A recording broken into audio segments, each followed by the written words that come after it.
Title: My wife announced, "Our second honeymoon is still on, but I need one night with my ex to close that chapter." I said, "Close whatever you need. Start." She said it like it was nothing, like she was asking for a glass of water. "Our second honeymoon is still on," she told me, eyes soft, lips steady, "but I need one night with my ex to close that chapter." I didn't flinch, I just nodded. "Close whatever you need." She smiled, relieved, almost proud of her honesty. That's what broke me first, the pride. She thought she was noble.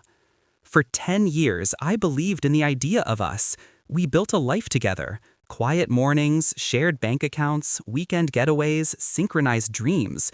We were that couple, the one people envied at dinner parties. She'd hold my hand under the table like a secret only we understood. I thought we were unbreakable. But perfection has hairline cracks, invisible until you run your finger across them.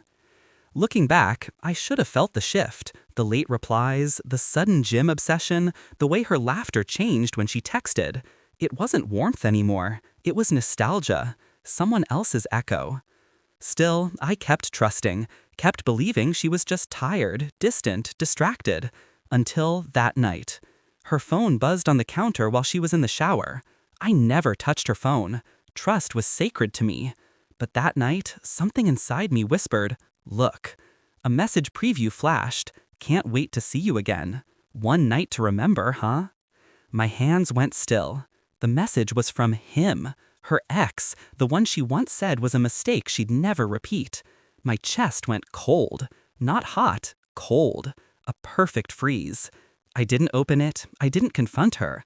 I just memorized the tone, the timing, the pattern. And that's when I realized this wasn't a sudden betrayal. It was planned, negotiated, rationalized. She had decided to betray me, but politely. For days, I played along. I smiled, kissed her forehead, planned the second honeymoon she suggested. She thought I was being romantic again. She had no idea she was watching her own stage being built. While she picked hotels and dresses, I was visiting my lawyer. While she packed her suitcase, I was closing our joint accounts and moving my savings into a separate one she couldn't touch. While she booked her spa treatments, I canceled every reservation in my name, quietly, efficiently. She wanted one night with her past. I'd give her a lifetime to remember the present. The night before her closure, she kissed me on the cheek.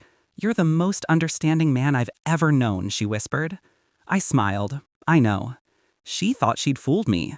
In truth, she'd freed me. The next evening, she left for her meeting. Her hair curled, perfume expensive, heart probably racing. She didn't know I was watching from across the street as she entered the hotel, our anniversary hotel. The same one where I once surprised her with rose petals and champagne. Now it was her turn to surprise someone else. I watched them meet in the lobby, awkward at first, then too comfortable. She laughed the same way she used to with me. And I realized that the woman I loved wasn't gone. She just never existed. At midnight, I pressed send on the documents my lawyer had prepared. Divorce papers, filed, time-stamped, clean. Then, with a few taps, I transferred the last bit of our funds into my account and closed the joint one permanently. The hotel we were supposed to go to for our honeymoon? Canceled. The flights? Refunded. Her cards? Linked to our joint account, which now had 0. I didn't sleep that night. I didn't need to. By morning, she'd start to realize what I already knew. Every story has a cost. At 7:18 a.m., my phone buzzed. A series of messages.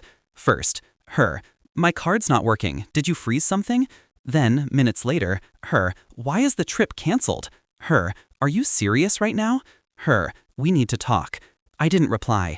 Instead, I texted back a single sentence. "Consider your chapter closed."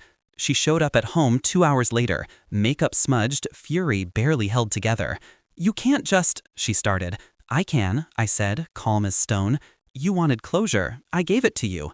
She froze, confusion breaking into panic. "You canceled everything?" "I ended everything." Her voice cracked. "You're overreacting. It was one night, just to let go of the past." I laughed, soft but sharp. "Funny, because while you were chasing closure, I found mine."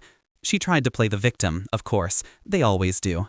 Tears, apologies, words that used to work. But you can't manipulate someone who's already seen the truth. I handed her an envelope.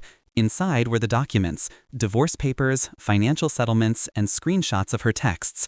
Sign them, I said. She looked up at me, trembling. You planned this? Every second. Her eyes widened, not just in fear, but in realization. She finally saw the version of me she never thought existed. The quiet man who listened more than he spoke. The man who could build her world and dismantle it in a night. She left with a small suitcase, crying, cursing, calling me heartless. Maybe I was, or maybe she'd just mistaken kindness for weakness. Either way, I didn't stop her. The house felt different after she left. Empty, but clean. Like removing a stain you'd stopped noticing until it was gone. Weeks passed. She tried to contact me through mutual friends, said she wanted to talk, to explain, to fix things. But some things don't need fixing. They need ending. I didn't reply. Silence is the loudest answer you can give to a liar. Now, sometimes, I see her name pop up in old memories. Photo tags, shared playlists, automated anniversaries. And each time, I smile. Not out of nostalgia, but triumph. Because I didn't just survive betrayal, I turned it into art. Every step, every move, every reaction, measured, deliberate, poetic. She wanted closure, I gave her a masterpiece. In the end, she got her night with the past, and I got my future back. Justice doesn't always scream.